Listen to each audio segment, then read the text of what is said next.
سلامونه هیوادوالو، د هغه افغان د هغه انسان په توګه دا خبره کوم چې کلونه مې وسوله له کوره څخه د دې لپاره راووتلم چې هر داخلي او بیروني ظالم ته وایم چې نور په افغانانو باندې وحشت جنګ بس دي، امن غواړو، سوله غواړو.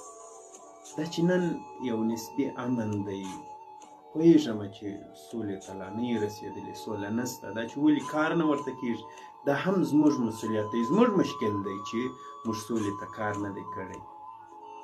ځینې افراد د خپلو خصوصي اغراضو لپاره بیا هم له داخل او بیرون څخه همدا فتوا ورکوي چې په افغانستان کې دې بیا په افغانانو جنګ وحشت وتپل شي تر څو د دوی ګټې خوندي شي.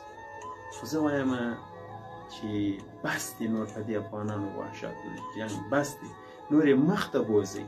او زه همدا شعار کوم چې په